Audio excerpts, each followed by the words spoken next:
Hello friends, welcome back to my channel. मैं हूं शेखर। आगे हम एक और नई वीडियो लेकर दोस्तों इस वीडियो में हम देखने वाले हैं सामान्य हिंदी के महत्वपूर्ण प्रश्नों को।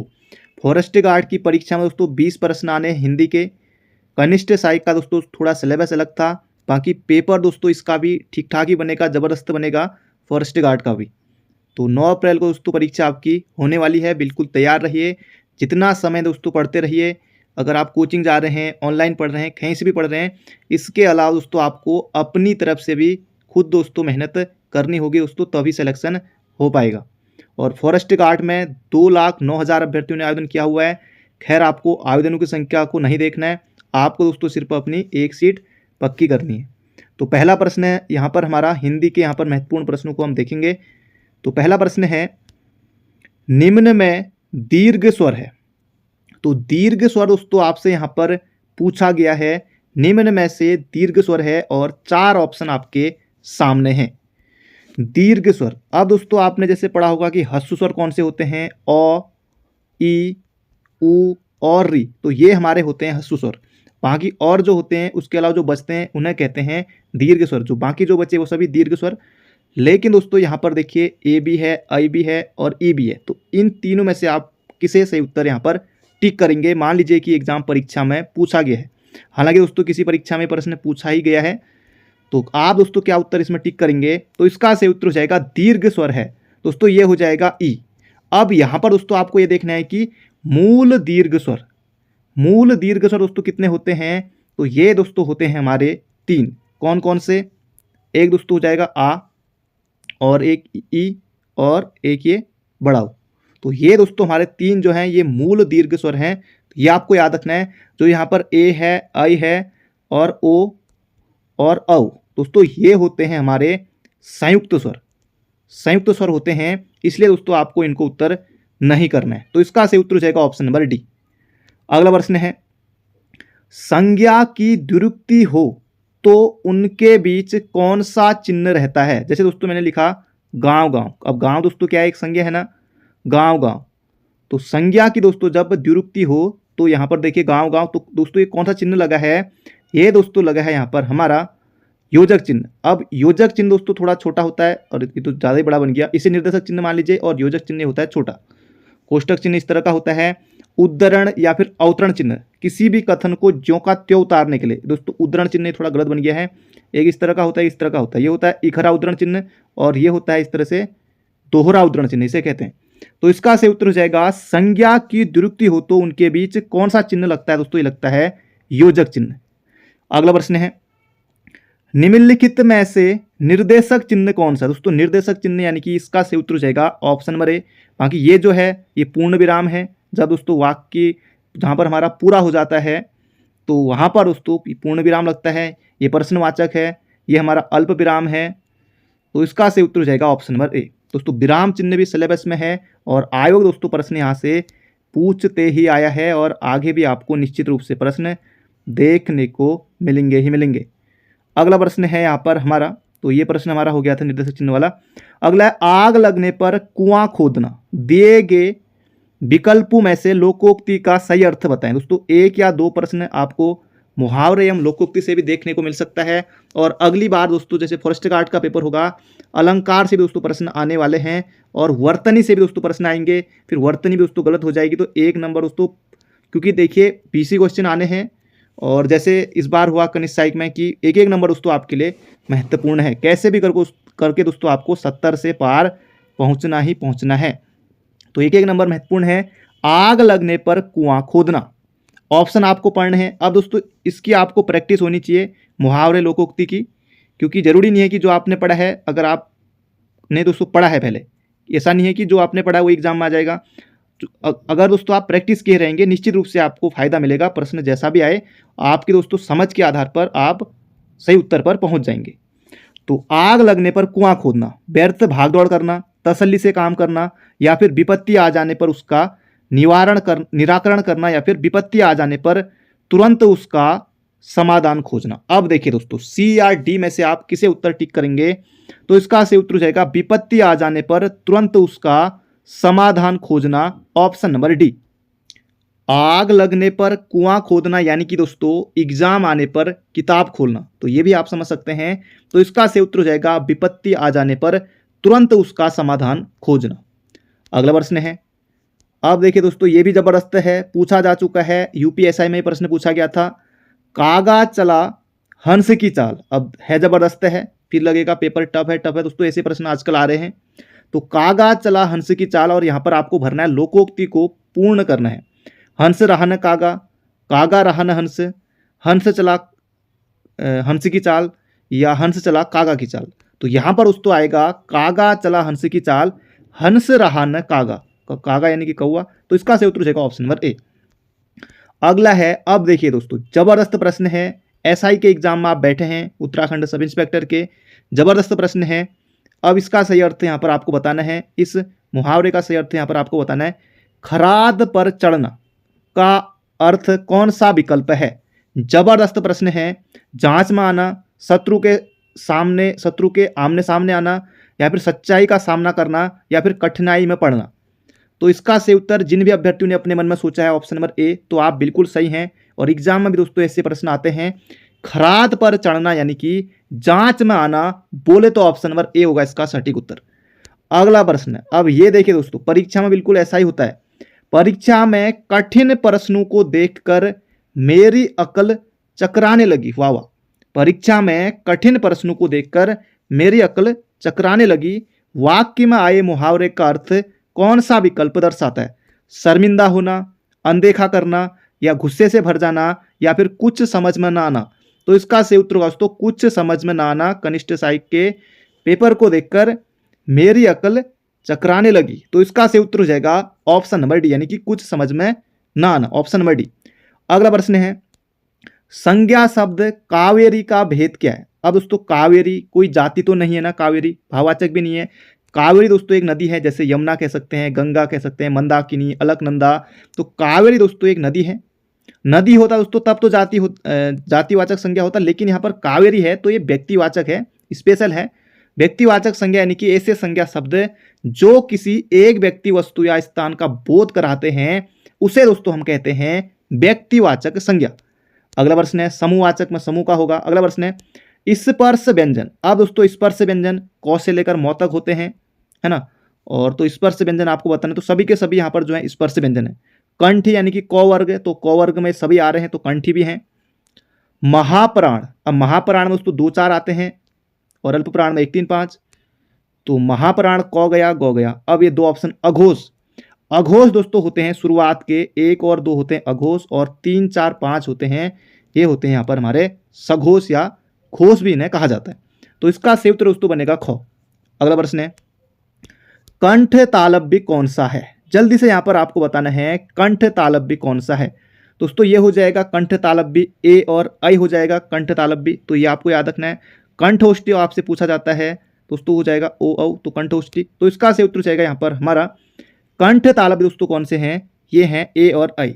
अगला प्रश्न है, सभी महाप्राण वर्णों वाला वर्ग है। तो महाप्राण यानी कि दोस्तों 2 और 4। चौ पहले नंबर पर है, अल्प प्राण ऑप्शन गया, चौ पहले पर है अल्प प्राण।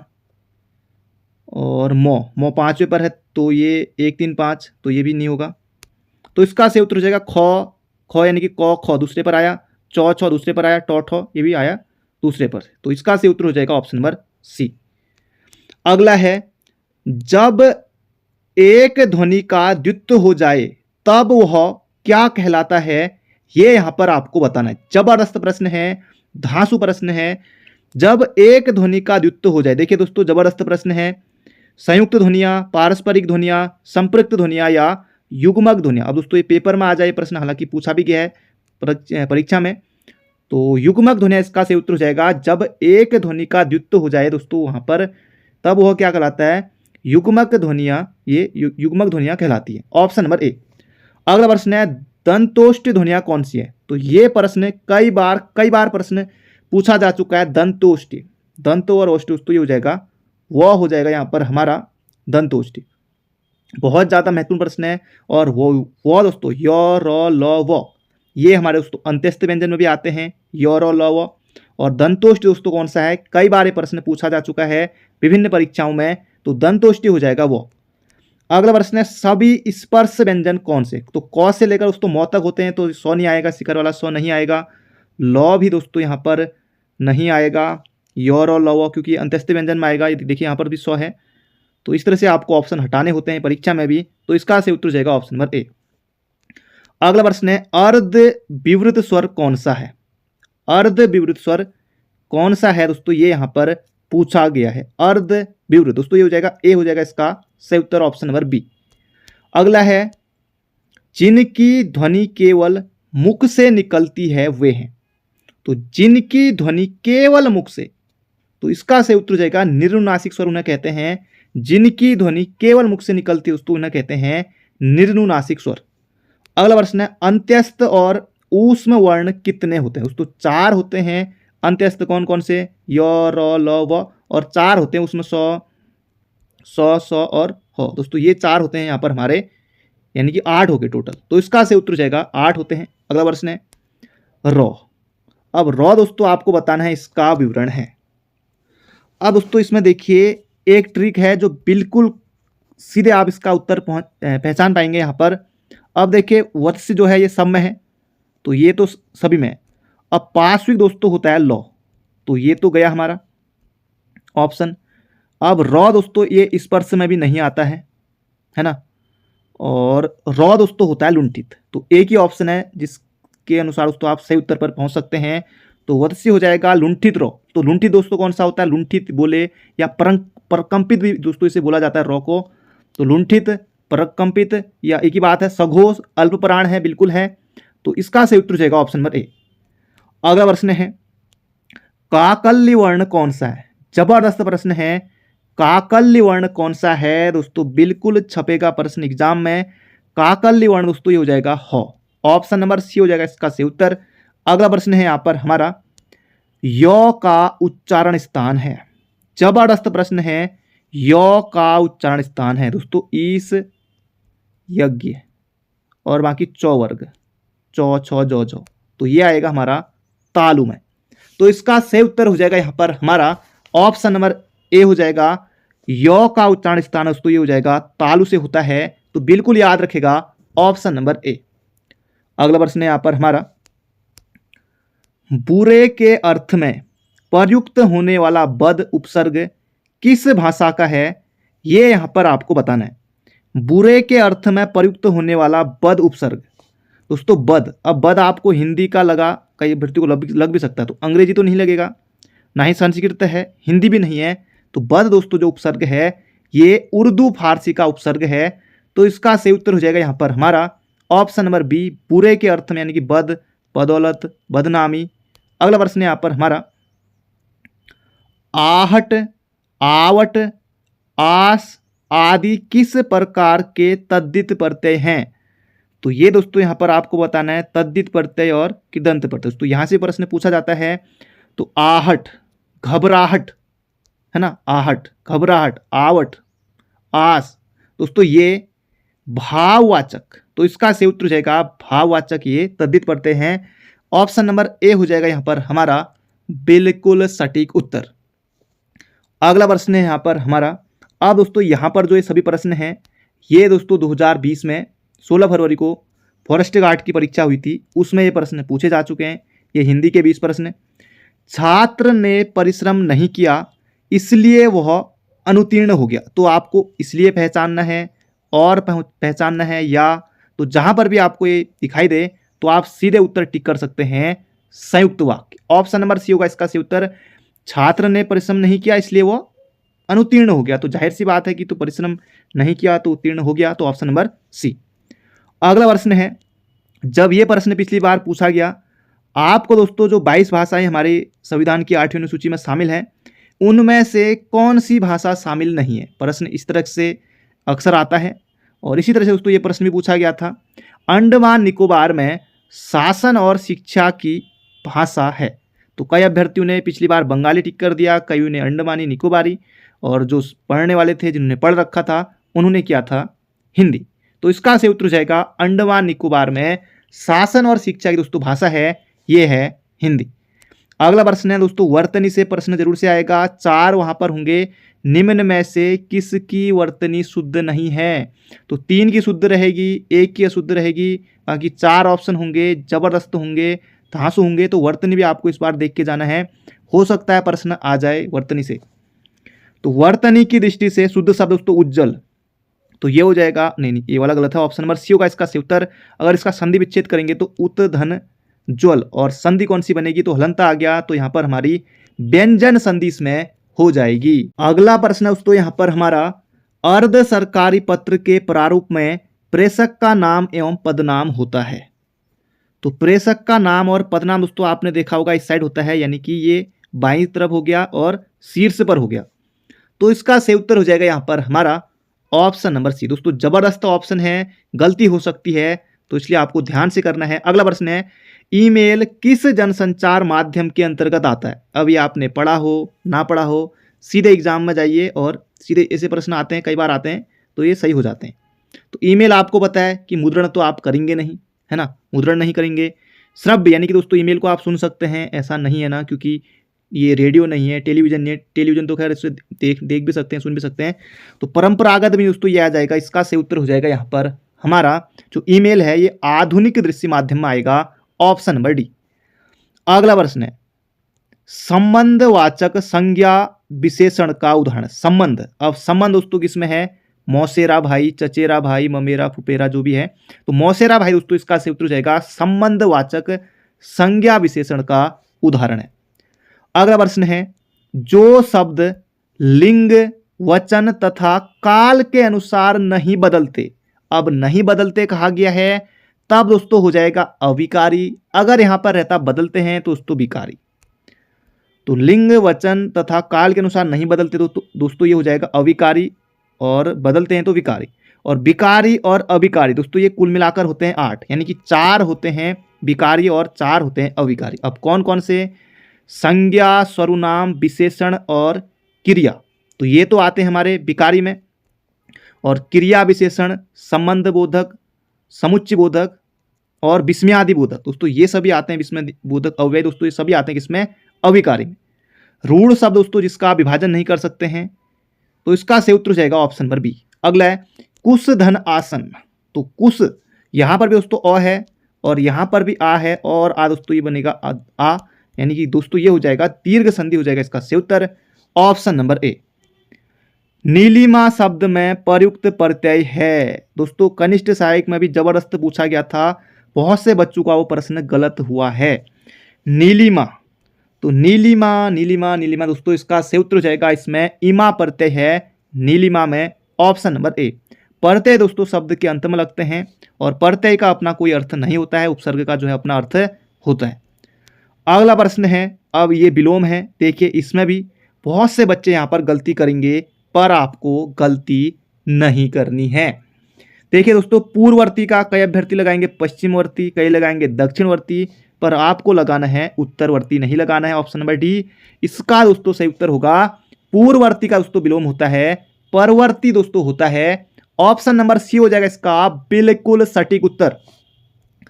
अगला प्रश्न है, निम्नलिखित में से अशुद्ध वाक्य है, जल्दी से यहां पर आपको बताना है अशुद्ध वाक्य दोस्तों कौन सा होगा।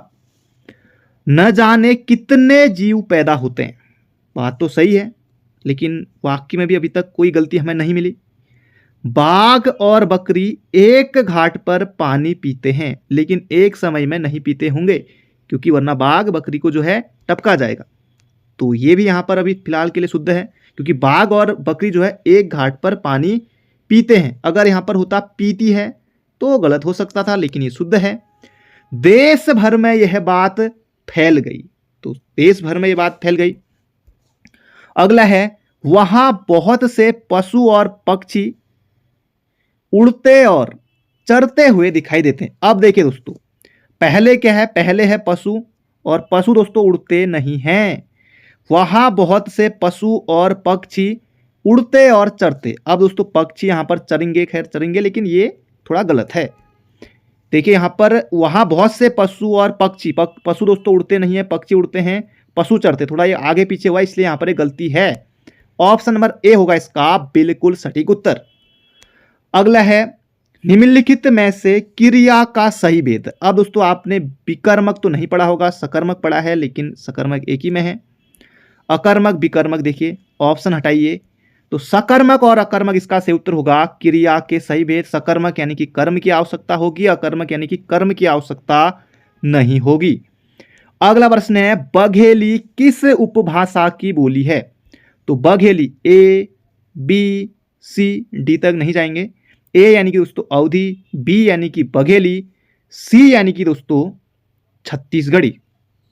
तो दोस्तों इसका सही उत्तर हो जाएगा बघेली जो है ये किस उपभाषा की बोली है? तो पूर्वी हिंदी की है। इसका सही उत्तर हो जाएगा ए फॉर अल्मोड़ा यानी कि पूर्वी हिंदी इसका सही उत्तर है। अगला प्रश्न है घोड़ा का पर्यायवाची है। तो घोड़ा का दोस्तों पर्यायवाची हो जाएगा हई, अश्व, हई, घोटक, घोड़ा, बाजी, तुरंग। तो ये हो जाएगा यहां पर हमारा ऑप्शन नंबर बी। अगला पासपोर्ट को हिंदी में कहते हैं। अब दोस्तों पासपोर्ट को हिंदी में क्या कहते हैं? हवाई पत्र, पार पत्र, निर्यात पत्र, प्रेषण पत्र। तो सोचना है आपको इसको ध्यान से और अपना सही उत्तर टिक करना है। निर्यात पत्र को छोड़कर ऑप्शन नंबर सी की तरफ आपको जाना है।